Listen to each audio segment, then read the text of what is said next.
What's happening in the canine industry? For all the latest news, views, and expert opinions, stay right here for the Canine Paradigm. You'll hear from industry leaders, experts, doyens of the industry, learned colleagues, movers and shakers, and the odd randy guest.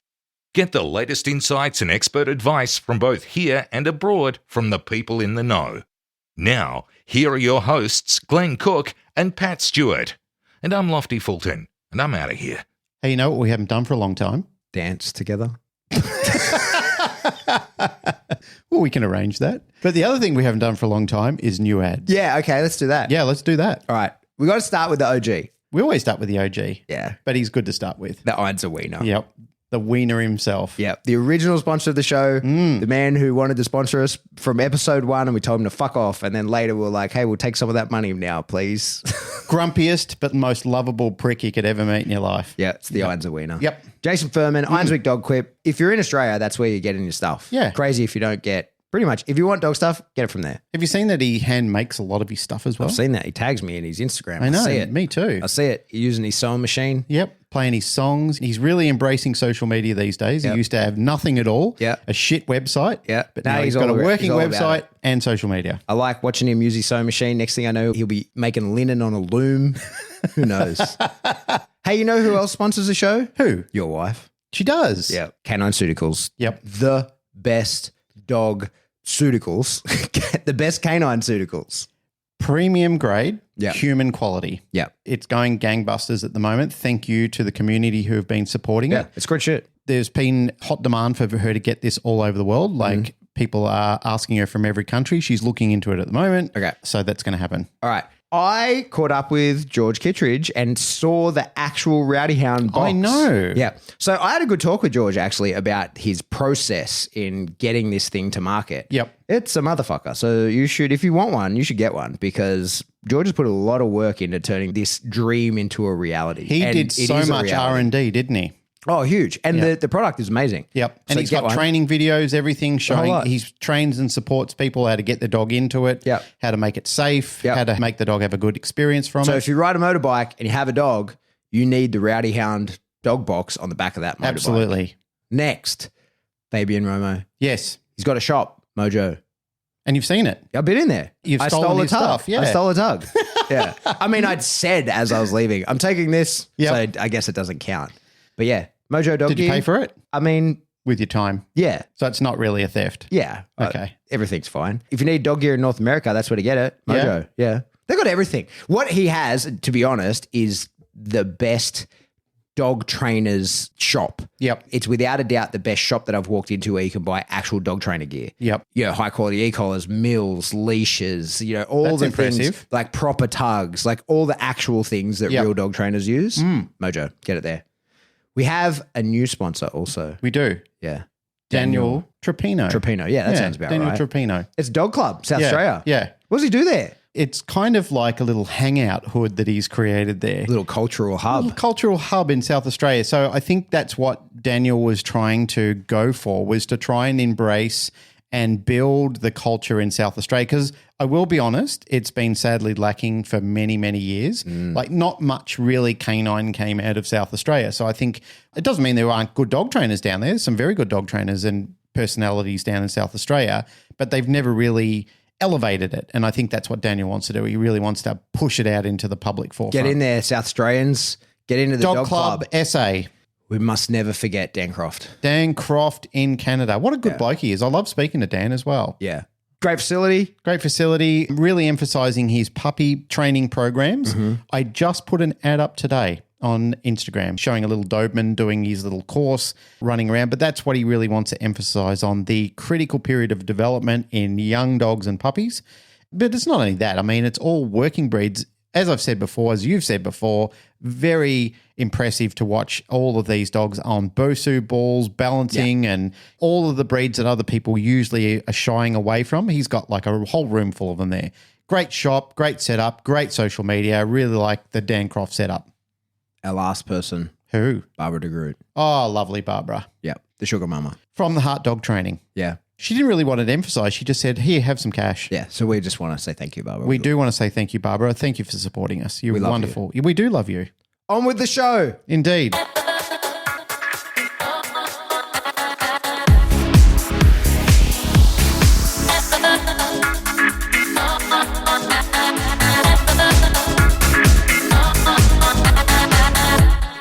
Welcome back to the Canine Paradigm.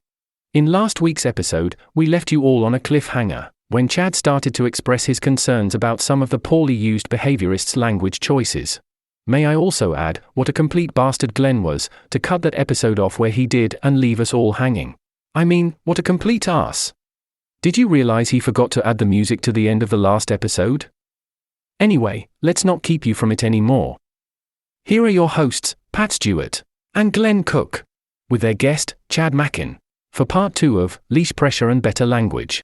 I'm just not sure if the terminology that we inherited from behaviorism is the best terminology going forward. I agree with you, mate. Some of that terminology or some of the old things that we learned is hot dog water. It's just terrible.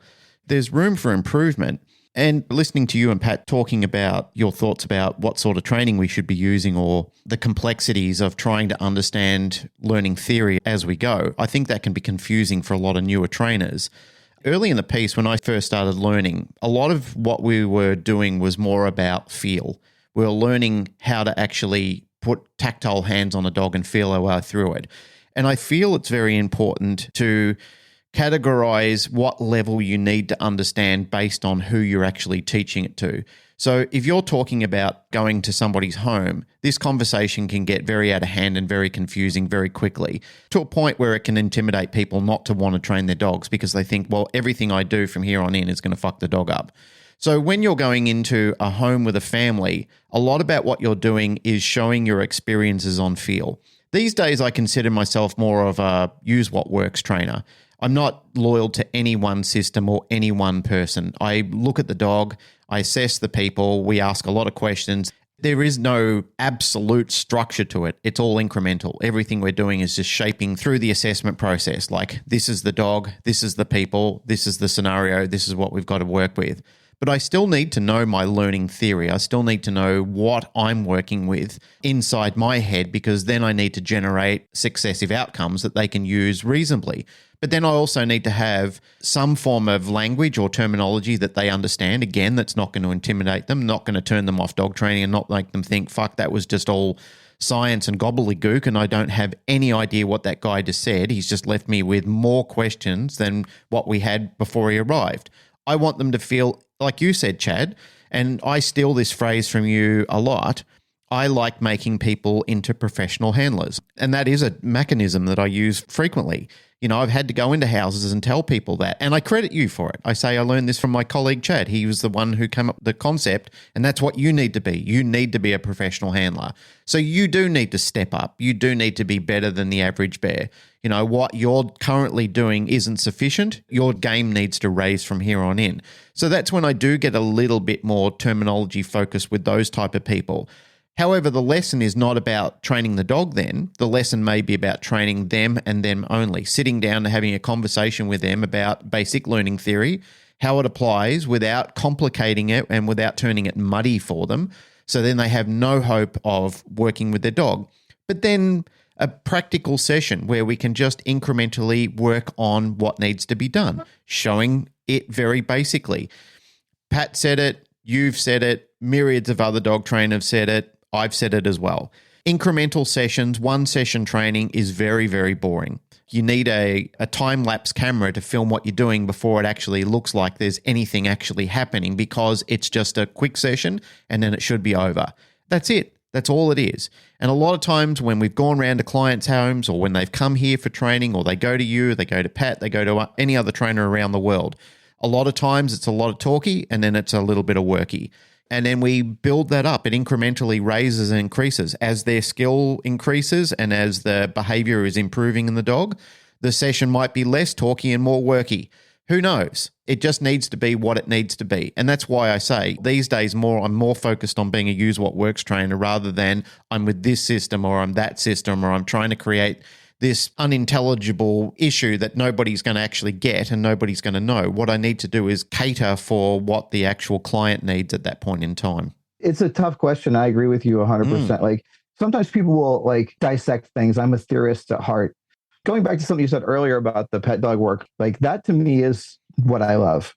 I love the puzzle. I remember listening to your show, Michael Ellis was on, and he said something to the effect of he really likes the acquisition phase of training, but once it gets to the repetition, he kind of gets bored. I'm a lot like that. I heard myself in that statement. He's a better trainer than I am. I'm not pretending to be on his level, but that's my heart too. It's like I like the puzzle, I like solving the puzzle. How do I get the dog to get this thing? So that's what I talk about, and that's what I write about. And this conversation has been, very theoretical, and this gives some people the impression that when I'm working with a dog, that I'm all in my head, that I'm doing complex behavioral equations and this sort of stuff. And nothing could be further from the truth. When I'm working with a dog, I'm having a conversation with the dog, like I'm having a conversation with you guys. Like, you're my friends. I trust you. I feel safe with you. And I feel confident that I can share an opinion without feeling like I'm going to get attacked or made to feel stupid or whatever. And that's the conversation we want to have with the dog. When we work with the dog, we want to create a situation where the dog feels that way, that they can share with us their ideas. And we go, yeah, it's a good idea, but it's not appropriate now, and that sort of thing. And that can't be done from a technical point of view. I'm not sitting here listening to you talk and going, how am I going to respond to this? I'm listening to you talk and I'm digesting what you have to say. And then I'm responding on the fly. Now, in my back pocket, I have hours of thinking about this stuff, and I have hours of writing about this stuff, and I have hours of hands-on experience that all influences the way I view this stuff. That's the lens I look through.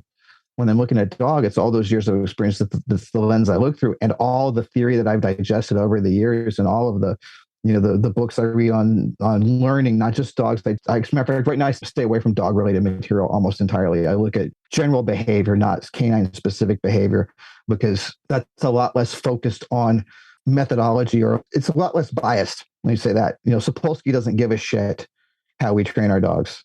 Like he's not worried about that. He doesn't have a dog in that fight, right? He's just talking about how behavior works. And that's where I think we find the most reliable information. But when I'm working with a dog, all that stuff is back there and it affects my choices. It can't not, but I'm not thinking about it at that moment. Like a great musician isn't going, I think I'm going to play a minor chord now. He just knows that the minor chord fits right there. I think that's where we want to be. And that's what the theory gives us. But we should always be, when we're working with the dog or the owner, be having that conversation. And it should never be a lecture. And I guess that's where my issue with the quadrants comes from. And again, I'm not opposed to them, but I find that I don't think about them nearly as much as I think about just a simple thing. Where am I moving on that dog's scale of motivation? I'm moving towards a consequence or away from a consequence. And I have 1,000 different tools I can use to do that. Even when I have one of those clients that I need to make a professional grade handler, I don't necessarily have to go that much into the quadrants.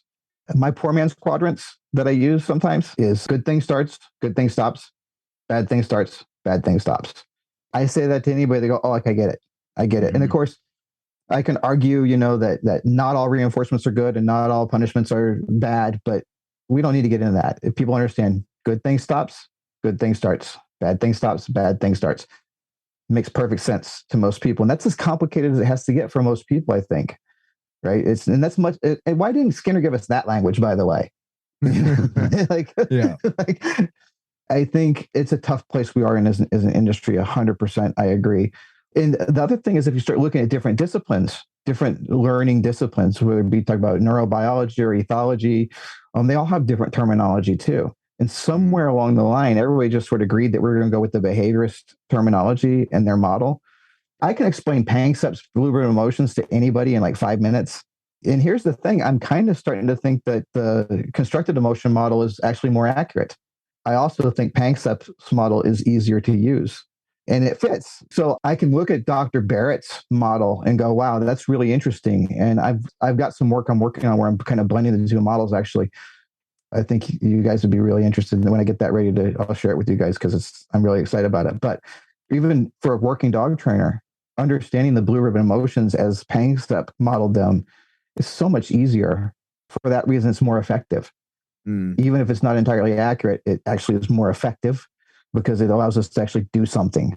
And I think that's super important. It doesn't have, like somebody once said to me, quantum physics has proved Newtonian physics wrong time and time again, but we use Newtonian physics to get to the moon.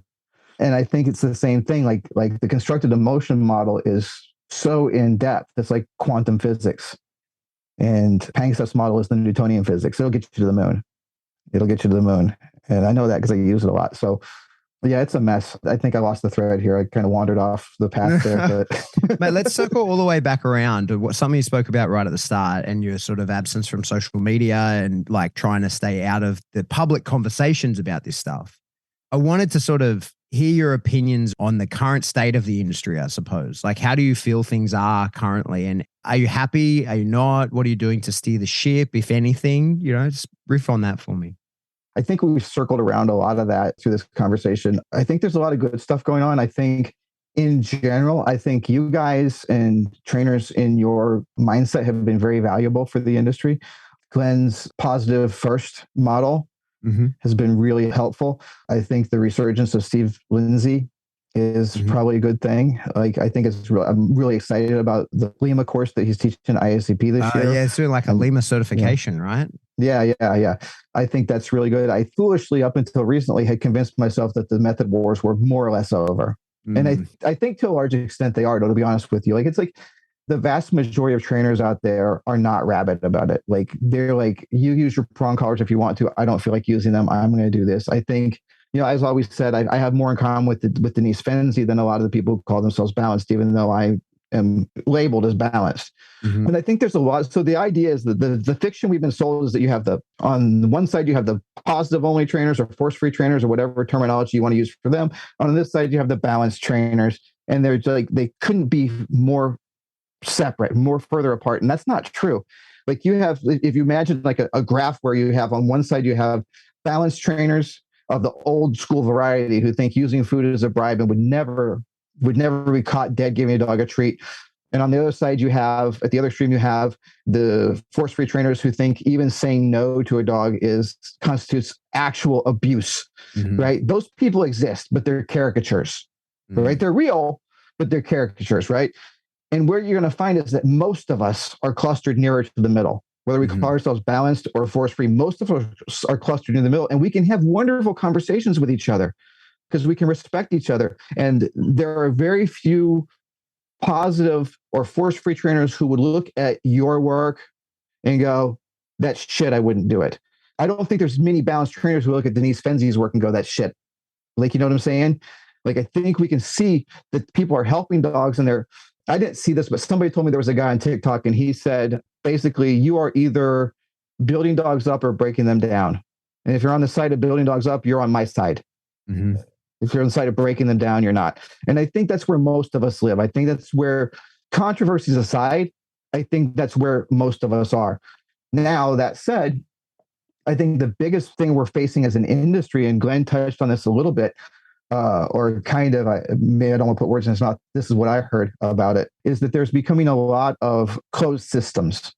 Yeah. Now, I belong to this system. This is my method of training. And I only do things that are in this system. And they're usually guarded with a lot of secrecy. You got to pay a lot of money to get in the club. And if you're not in the club, you don't get to know. And that creates a very dangerous mentality. It creates an alienation that doesn't need to exist. And I get it. I mean, I understand, like, people want to protect their intellectual property. I'm not saying that they shouldn't do that, but there's got to be some sort of way to integrate these people into a larger community so they don't feel like they're separate from us, and we don't feel like they're separate from us either, because that's what kills things. That's what happened with the force-free. The force-free is we have a bunch of people. We have convinced ourselves that those people are the enemy because they don't do what we do. And the tendency to tribalize and other people is really strong. Like, the very first episode of Something to Bark About, I talked about this. We can't escape tribalism. We're tribal creatures. It's hardwired in our biology. You're going to have an in-group and out-group. The thing is, what we get to do is we get to choose what our in-group looks like. And to me, my in-group is people who are curious, people who want to know more, people who are curious about doing it better, or curious about how dogs, not the model their mentor taught them, people who understand that right now, at this very moment, there's something that we believe, everybody listening to this, myself included, there's something that I believe 100%, something that I'm absolutely certain is true, and I'm 100% wrong about. Guaranteed. Every one of us has that. And when you accept that, that means nothing is off the table. Nothing is off the table. And the more convinced I am that I'm right, the more likely I am that that's the thing that I'm blind about. Mm. And so when we get ourselves into these like little cliques where we are surrounded by like-minded people, we lose the ability to have a conversation, which Glenn alluded to earlier too, with the greater culture. If we can't understand where someone else is coming from, we can't have a conversation with them. And so when you create a training system and you lock people into it, and you say, you're not allowed to talk about this outside of our group, and we're going to have special terminology that only we use, and we're going to use that to exclude others from the conversation. So then that prevents not only us from communicating with them, but also prevents them from being communicated with. It prevents those ideas from being challenged in a meaningful way. And it creates a cult as well. Yeah, well, I mean, yeah, that's a tactic that cults use all the time is special language, social isolation. But now with social media, we have the ability to socially isolate without physically isolating. I think with a lot of the trainer war type stuff, mate, I think that people tend to sort of, most people, not everybody, but the majority of people tend to graduate out of that. And it comes and goes in waves because we're an industry that constantly brings new people in and people fall out. Like most dog trainers don't, you guys who have been at this 30 years, you're the exception. You're not the rule, you know, like majority of people that are professional dog trainers are that for a pretty short period of time. Like I don't have any data on this, but having been in the industry only a short period myself, you know, I only left the army 8 years ago, right? So like that's how long I've been training dogs for a long time, but being a professional doing this for a job, it's only been that long. And I nearly pulled the pin 12 months ago. I think people come and go pretty regularly. And so we're a high turnover industry. And the people who are teaching others have their own methods. And for the most part, certainly not all, but for the most part, are pretty accepting of the whole lot. They're just like, hey, this is what works for me. This is how I do it.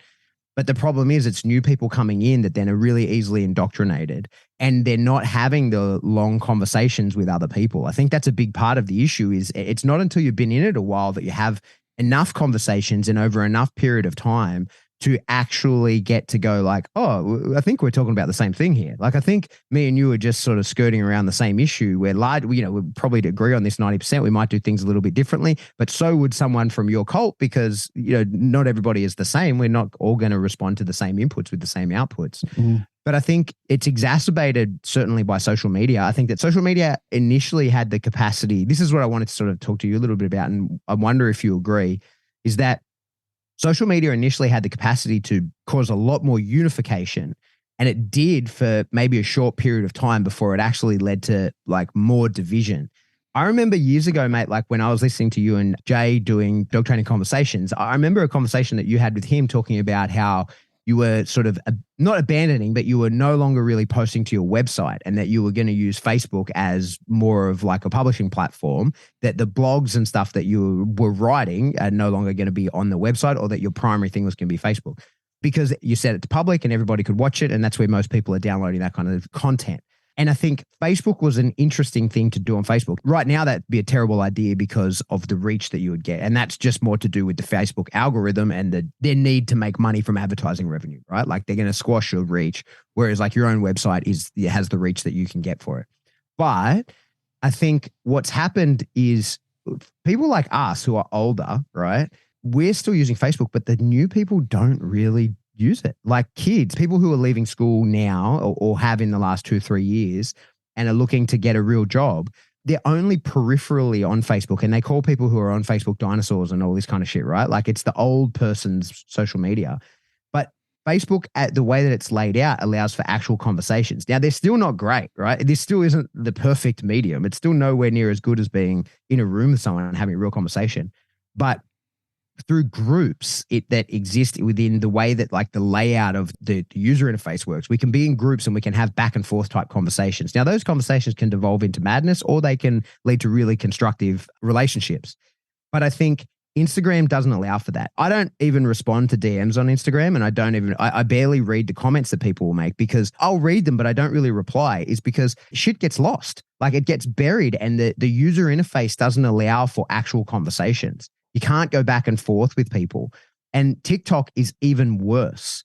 TikTok is actually much, much worse of a means of communication beyond you create your content as giving out your opinion. And then if you really have something to say about what I say on TikTok, then really the only way that you can have an actual conversation with me is to make your own content that will be in reply to mine. And we bounce back and forth. Now that's on purpose because they want that fucking content, right? They don't want people. It's not a text-based platform. It's a video-based platform. So I feel like that is actually a big part of the reason why we're still having these fucking arguments, even though most of the mentors of the people who are teaching these younger, newer people into the industry are like, they've graduated out for the arguments. And they're like, you do you, I'm going to do this, whatever. I'm going to develop my own student base. Now, of course, there's people who are purposely indoctrinating their student base. There are people who will other mentors and so forth, because that's probably an ego thing. Some of them are the best in the world, but it's still an ego, like a problem of them needing to be worshipped and idolized, right? But I think for the most part, it's the new people coming into the industry have to go through that shit. And I feel like it's a wave that's just never, we're in one of those perpetual wave machines. It's not actually moving anywhere. Different people come and get off of it, right? Like, those, what are they even called? The fake waves where it's just a hill that they blast water over. It's just there going forever. And different people get on it with their surfboard and they ride for a little while and then they go, oh, fuck this. And they get off and somebody else jumps and fills their spot almost immediately. And I feel like that's part of the issues that we have. And I think it's that engagement with the people who have graduated out of the arguments and are able to cooperate with each other and understand that for the most part, what we do is correct, is the similar. I think that us having those conversations is really important. This conversation I enjoy having with you, Chad, and I love talking. It's interesting to me what you're doing, but people who can draw from this are people who are, say, like me, that are really only interested in sport dog training and then have hear me have a conversation with you and agree with pretty much everything you're saying in regards to pet dog training, right? So people from within our own camp can hear that and go, oh, well, that's a worthwhile conversation to hear. But we also need to be having it with people who train completely different. And we do to an extent, we've had plenty of people on the show. The problem is the people who are coming under them want them to be more indoctrinated than they are. People want of their mentors to be more in the system. And I think that because, at the end of the day, we're doing this. If I couldn't charge people for what I do, I'd still be training my own dogs for sure, but I wouldn't be making a ton of content to put out there because this is my job at the end of the day. I would have to make money some other way, right? I would still be a dog trainer as a hobby. The club would still run. All of that would still happen. But if I couldn't make money from it, I would have to get another job and I would be busy making content for that. I feel some pressure for this, not really, because I'm doing my own thing and I don't have a brand. My brand of style of training is the best I can come up with in the moment. But when you have one, I think there's a lot of people who are afraid of their own audience. I think for sure there are a lot of people who are terrified of being cancelled by their own audience if they slip up and agree with something I say or something you say or something someone else says. I'm curious on your opinion on that. That's a big thing. I think before I left social media, I think I thought a whole lot more about what I was going to say in terms of that. And one of the other things that was nice too, because I didn't mention this before, but a big part of my financial stability back then was dependent on workshops. Mm-hmm. And it was one of those things, I was practically dragged kicking and screaming to teach my first workshop. I didn't want to do it. So people were telling me, you need to teach a socialization workshop. You need to teach a socialization workshop. And I'm like, look, my instructions was let them go down, let them fight. That's not even an afternoon workshop, much less a 2-day workshop. And a friend of mine said, tell you what, sit down and write down everything you know about socialization and tell me that you don't have a workshop after that. And 30 pages later, I was like, oh, shit, I do have a workshop. So I started teaching. And then before long, you begin to count on that revenue. And I had a good run, you guys. I taught my first workshop in 2007. 2020 was the first year since then that I made no income from a workshop. I was running workshops steadily that whole time. And that's I don't know of anybody who was running as many workshops as I was for as long as that time that were packed like mine were for that long. I had a good run. I have nothing to complain about. But eventually, my message was heard by those who were interested in it. And there were new people coming up that were more interesting and novel. And I gave way to those graciously. I didn't complain. I never got bitter about it. Don't get me wrong. It hurt. But I had a good run. I'm not complaining. And I'm not looking to I'm starting workshops again, but I'm not looking to get back in that schedule. It's been nice to not have to travel so much. With 2020, with the COVID and everything else, I reached a point where I managed to get to be where I don't depend on those workshops. to make ends meet. So now I don't have to worry about getting canceled, so to speak. If people don't want to come to my workshops, that's fine. I'm going to be okay. I don't need that money. And that's a big thing. When you need the money, when you count on the money, it's when people stop coming to your workshops, it's life-changing. Even if you don't care about it, even if there's no ego at all, this is my income. You know what I'm saying? So I'm at a point now where I don't need workshops to survive. That helps out a lot. So I don't have to worry about getting canceled. And my goal is, as I enter back into this conversation, is to not worry so much about that. If I piss everybody off and people don't want to hear me anymore, I'll still keep saying what I think is true. Don't get me wrong. I don't want to offend people. The balance is, you want to speak your truth.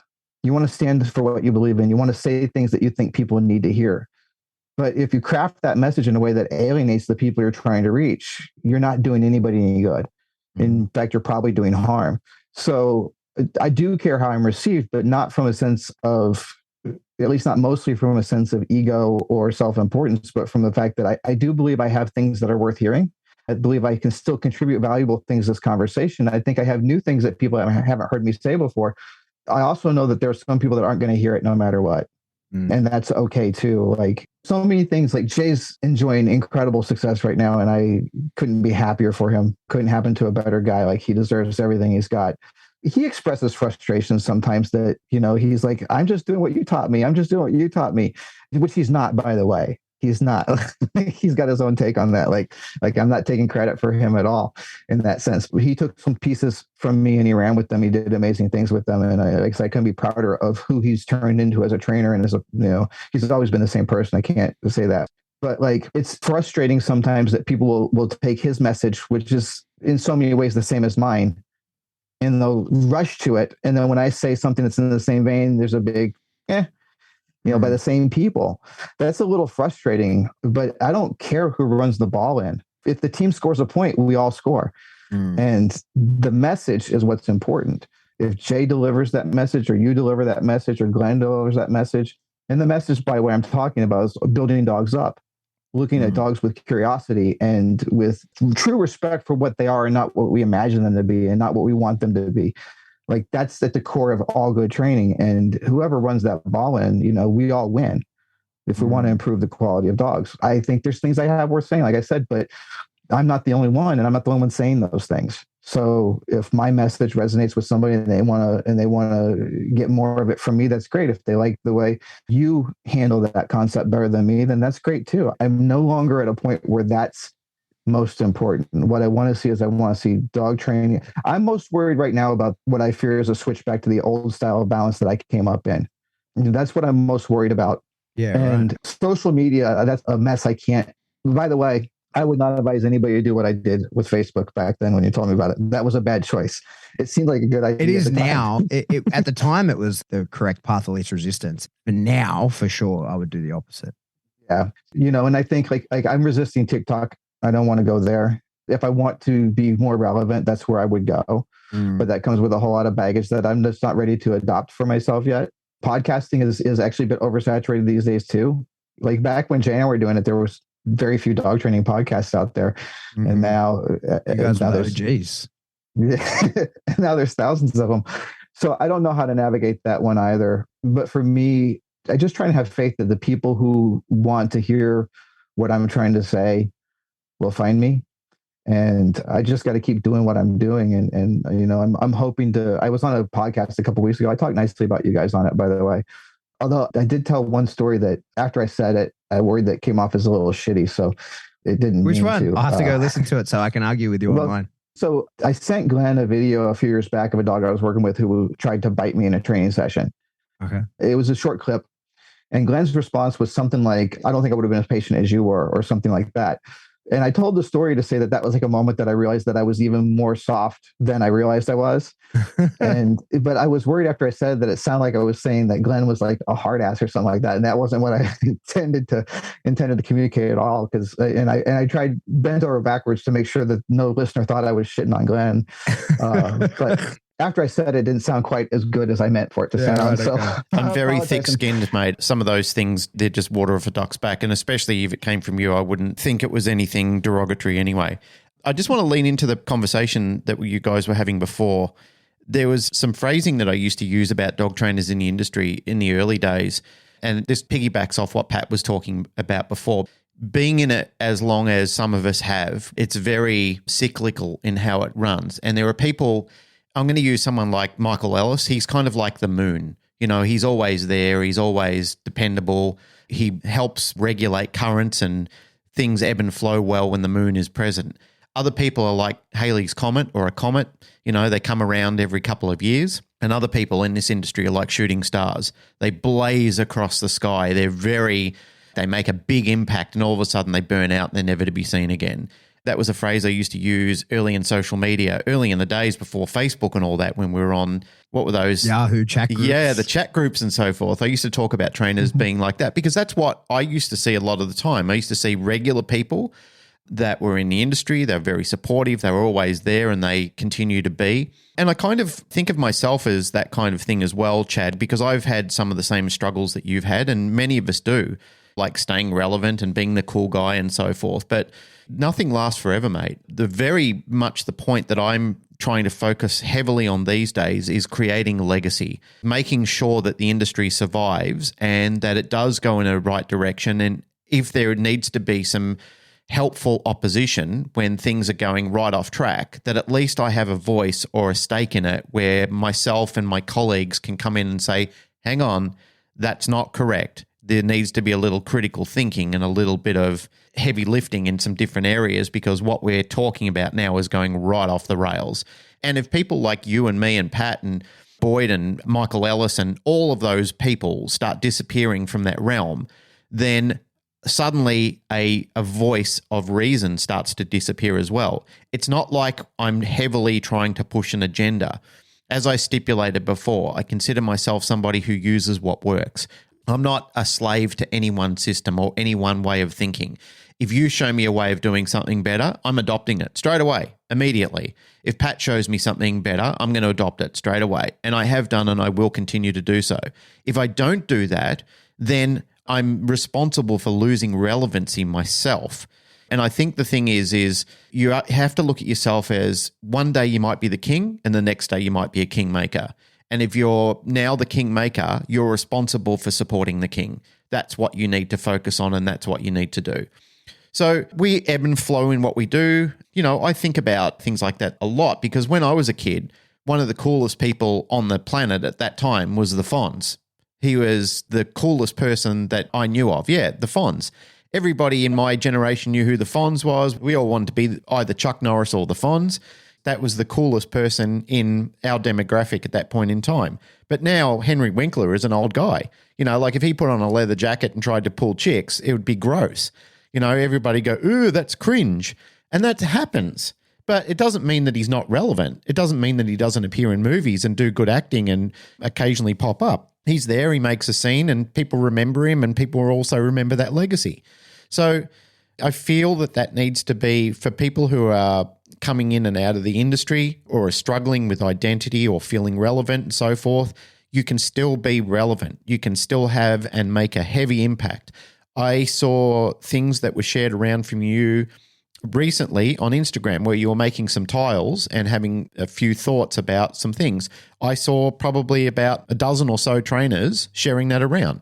So if you're worried about relevancy, there you are. You were relevant because you shared some important points that people in the industry associated with, and they thought that's relevant. That needs to be passed around. People need to read this because other people may not be saying it, or if they are saying it, they're not saying it as well as what Chad just did. I think what we need to do in order to be relevant and to stay relevant is making sure that we are progressive. And not just progressive for the sake of being progressive, but being wise in our progression. Looking at how the industry is changing.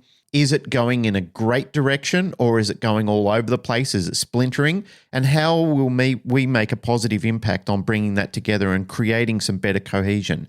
I feel that Pat and I have continued and want to do this podcast not only because we love dogs and we love the industry, but we also want to make sure that there is a voice that supports people who do and who feel and think the way that we do and feel like if it wasn't for these guys, I wouldn't be able to stand up and say something. I wouldn't feel brave enough or secure enough because other people in those industries just keep shutting me down and I'm not allowed to think like that anymore. I think there still should be a freedom for people to have multiple ways to think and to look at any one situation and think, maybe there is several ways to go at this. Maybe there are several approaches that will work best for this client and their dog. If the people like us keep disappearing, if we keep being shut down or keep feeling that there's no place for us anymore, I don't see that as being a great thing for the industry overall. It just means that one style survives. And what does that mean then? What does that mean for the hordes of the other dogs that are still stacking up 10 deep in welfare and euthanasia agencies? They're going to continue to do so because the trainers that are educated and understand and know how to work and control these dogs, they keep disappearing from the planet. That's a terrible thing, and it's a sin in my eyes. I think that's a very good point. And to be clear, I don't know if any of that was directed at my social media absence, but I want to make it real clear that that absence was for my own mental health more than anything else. It wasn't me throwing my hands up and saying, I can't do this anymore. I don't want to do this anymore. It wasn't a temper tantrum. It was literally the stress of trying to ride that wave. I totally get that. That's why I have a motorbike. Keanu Reeves did a clip a while ago where he said, if I don't ride my motorbike often, it's very bad for my health. I feel exactly the same way. There are literally days where I have to step away from this entirely and not read anything and not communicate with anybody and not be a dog trainer for the day. I'm just one of the lads on my motorbike and not thinking about all of those things. I don't want the sword of Damocles hanging over my head all of the time and having to think and feel like that. I need to be a person, and I need to be, I still need to have fun in my life, and I need to do other things. It doesn't mean that I don't find great joy and great love in training my dog or being around my dog friends and talking dog things, because that's a very huge part of my personality.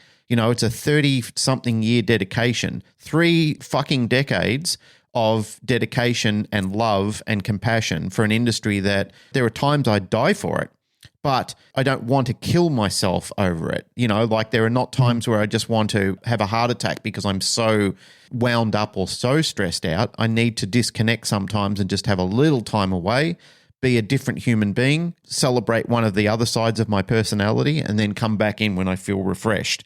Because those sort of things do refresh me. It gives me mental clarity, helps me deal with any of the stresses that are taking place in my life at that point in time. I can have different conversations with different people about something completely different, and then I can come back in and I'm well enough in my head at that point in time to have a relevant conversation with a group rather than have a mind that's not in a good place and then start to be dark and seedy over things that I shouldn't be because I haven't taken care of my own mental health or my own well-being. So, yep, I totally get it. Yeah, that's what was going on with me. Like it was becoming very hard to just I don't want to go into too much detail. Like it was a rough time for me, and I had a lot of personal upheaval in my life going on also. A whole lot of that stuff going on. It was a dark period of time for me for sure. And the last thing I needed to do was focus on anything that wasn't directly related to my own well-being in that moment. And so it was healthy. It was good for me. And I'm a better person now because of it. And I think I'm a better presence on social media. But boy, Facebook sure punished me for being gone because the algorithm's not sharing my stuff as widely as it used to. But I'm getting good engagement from the stuff I'm posting. I'm getting good feedback. And most importantly, I feel good about it. I feel good about what I'm posting. I feel good about the content I'm producing. And I'd like more people to see it, but not because I need the validation. Like this is not coming from that place anymore. It's coming from a place that I think these are things that are worth hearing, worth saying. And I try not to say something I hear a bunch of other people saying. I don't want to be just another voice in the chorus going, yeah, that. If I post something, it's because I think I have a unique perspective or a unique thought or a new way to say something. I don't post unless I feel I have something worth saying. I don't just post to make a post. It's like I might go a week without doing anything and then say something in a private lesson and go, oh, I need to post that and come up with a way to frame that for social media. But I'm in a much better place. It's a much healthier thing. And like I said, I'm not so concerned with relevance anymore. I'm just concerned about standing up for what I believe is important and saying and influencing those who are interested in what I have to say. And I just want to help people who are trying to help dogs. And that's all it comes down to now. Like, I don't need the workshops. I got workshops coming up in the next few months, and I'm not relishing the travel. I enjoy teaching workshops. I really enjoy teaching workshops, but I hate airplanes and I hate Uber rides and I hate hotels and I hate all of that stuff that goes with it. But I like teaching. I like connecting with dog people. And the funnest part about any workshop is the breaks when we get to talk with people. So I'm looking forward to that. If I don't sell any workshops next year, that's fine too. I'm going to be okay with that. I no longer care if I'm important or not, as long as I'm doing what I believe I have to do and what I believe is right. If I'm good, I'll stay that way. The problem is once you taste that fame drug, it can mess you up. So I'm trying real hard to keep my head about me this time. The travel side is brutal, and I don't think people realize how intense that can be. I mean, even just traveling locally and being involved in the planes, trains, and automobile side of it can be an absolute nightmare for you sometimes. I mean, it throws you out. It can really have an impact on even your game sometimes, unless you're refreshed, like you have a couple of days either side where you can sort of have a bit of downtime and then prepare yourself and have some good sleep, get some good nutrition into you, get some mental clarity, and then being able to deliver well. I mean, I'm very fortunate that I get to teach all the time. We've got students here every month, and it's one thing that I really do love. I love my time with them. I have a great time. The furthest I have to walk is get out of bed, have a shower, get dressed, and walk out in my backyard and go in the training shed. And I've got a group of students there. We can start an education process. I'm very spoiled that I get to do that. I don't have to sit in traffic every morning, get there angry and pissed off because I've been stuck in traffic for an hour or something like that. I'm so fortunate to get to do things like that. But some people love it. I think Pat you like the travel, don't you? You enjoy. The tricky part is just putting your life on hold. I think that's the most difficult thing. Like, I don't mind traveling around. I like going places. I like hanging out with people. I love teaching. It's my favorite thing. All the same things you guys said, but it's the fact that you have to put your life on hold, like I want a puppy. I can't have one because I move around too much. All those sorts of things. Like there's interesting cases that I would really like to take on, but I know that in 3 weeks, I'm going to be gone for 2 weeks, and that's going to be at a period where that person's going to need the most hands-on help. All those kinds of things. So it's just the disruption to your life that I think is the only hard part for me. Also, like, I have 2 kids. I don't like being away from them. And also, it's not really fair to say to my wife, like, hey, I'm going gallivanting around the world to have a wonderful time. Good luck looking after these 2 monsters, Anyway. I'm glad to hear you're doing really good. I'm happy to have you back. Where's the next workshop? Tell people about it. How do people get in touch with you? Do your big plug. I should have been more prepared for the pluggables part of this podcast, but I'm on Facebook. My name's Chad Mackin. I'm on Instagram with my name, Chad Mackin. One word, YouTube at Chad Mackin. Pretty easy to find me. I have a workshop in Minneapolis, June 3rd, I think. 2-day workshop, a dogmanship workshop. It's not officially announced yet. Like, we're still hammering out some details, but it's more or less a done deal. I'm going to be in Ottawa in May. I'm going to be in the UK in July. I was scheduled to do one in Salt Lake City in September, but it was too close to IACP, so we're looking for a new date for that. Okay. But that's what I got booked so far. And I'm going to be seeing you in August, I believe. Yes. Yeah, in Chicago. Yes. Yeah. So I got a lot of stuff I didn't prepare.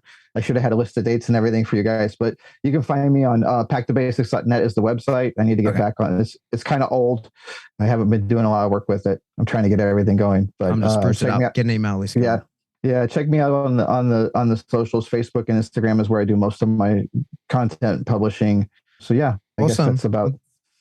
Thanks for doing it, mate. Yeah. Right. Thanks, bud. No, thanks for having me. What's that? Anything, Glenn? Anything guys want to wrap up before we go? Following on from what you were saying, Pat, thanks, Chad, for coming on. Keep your mechanisms coming out. We still use the leaky toddler. That's a regular go-to. Some of the other points that you've said, make sure that you get out there, and when you do have these inspirational moments, keep creating your tiles. Thanks, man. I appreciate it. I'm so glad to talk to you guys again. Like, I have missed you guys so much. Thanks for having me on. It's been awesome. You 2 are 2 of my favorite people in the world. And you mentioned your training shed, Glenn, a minute ago. And oddly enough, your training shed is one of the happiest places in the world for me. And I don't know why. But every time I see a video shot in there, I just get this warm feeling in my heart because I had good times there. That's awesome. It is, absolutely. And just to close out quickly, what I will say about social media, mate, is one of the things that I've found very unique about social media when I do have my moments of dislike of it even when I'm having my low moments, people reach out to me in private messages and so forth. Or, there's times where I've needed a little bit of love and some healing from people I trust and appreciate in the industry. And when I have reached out to them, it's been a great source of comfort to know that they're there and I can have conversations with them. So I would encourage you to do likewise, that if you feel like you're a little bit alone in your edge of the world, just remember there are people like us that you can reach out and talk to. And it doesn't have to be a dog training conversation. It can be a human connection where you can just say, I'm feeling a bit fucked up in the head and I need a little bit of love. How about it? I really appreciate that. It's Really important appreciate for that. us, mate. It really is important for us, because if we don't support each other and if we don't help each other during some of the ups and downs in our life, who else will? And I think when we lose a little bit of confidence, sometimes we lose that confidence as well, is remembering that there are people who, even in our times where we don't like ourselves so much, there are still people out there who love and appreciate us, and they would love to hear from you. I had a lovely message the other day from Bertie O'Sheedy, and I haven't heard from Bertie for a while. She's been flat out busy doing these healing workshops and everything up in the Blue Mountains. I was actually riding my bike back from one of my other locations, and it was just one of those days I felt a bit meh. And I pulled over and I saw a message on my screen from Bertie, and it was just a supportive message of love and appreciation and friendship. And I thought, perfect timing. It was a nice time for me just to connect back with her and just saying, hey, I've missed you. I'm thinking about you as well. I really appreciate your message. So I think for people in the industry to close out with social media at times, don't let that darkness suffocate you. And there's a nasty little voice that lives inside all of us sometimes that can really talk us down and really start to seed in some mistruths. Don't give it too much volume. Otherwise, it starts to convince you that that's the way that the world really is. Bruce Lee used to talk about it quite frequently, where he said, be careful about the words that you say to yourself and even the things that you write about yourself, because if it's negative, you will start to take on that persona. It will start to trickle over into your life. So try not to empower it. Don't give it any legs and chop them off before they get too serious, and utilize your friends and speak out a little bit more often. Thank you. That's the best way to close. I don't have anything to add to that. Thanks, pal. All right. That's it for another episode of the Canine Paradigm. As always, if you like what you hear, like, rate, share, subscribe, do all that through whatever subscription service you download us from. Then go to another one and do it there as well. Jump onto our email list. It's new, it's sparkly, it's exciting. We haven't sent any emails yet, but there's links in the description. You know what? As soon as I finish this, I'll post it again in the group. We want to keep growing that list. We want to keep developing the community. If you want to support the show, the best way to do that is to jump into Patreon. A couple bucks a month gets you a backlog of information going back years, as well as new stuff going forward pretty much every month. We also do a live stream once a month in there. And if you wanted to give as much as you want, you can. You could buy me a Lamborghini if you like. I want a Bentley. A Bentley? Yeah. Okay. I'll go a Bentley too. I don't want us to have different cars. No, we got to have matching Bentleys. Everything has to be fair. His and his Bentleys. Yeah, his and his. So that we can drive them to our little bed and breakfast that we That's have right. together. Yes. When we run All away right, together eventually. Yeah. So buy me a Bentley, get Glenn one too. The other thing you could do is get into spring and get yourself a t-shirt. Yep. Why not? They're Why not? fucking rad. Get a Canine Paradigm t-shirt. Everyone loves when we see you wearing those out. Yep. The other thing, you could get yourself some socks, underpants, and water bottles. They're coming soon. And if you want to get in contact with us, the best way to do that is get on the email list. But you could also jump into the Facebook discussion group. There's about 10,000 people in there, all being very nice to each other day to day. Or you can shoot us an email. We are info@thecanineparadigm.com. Goodbye.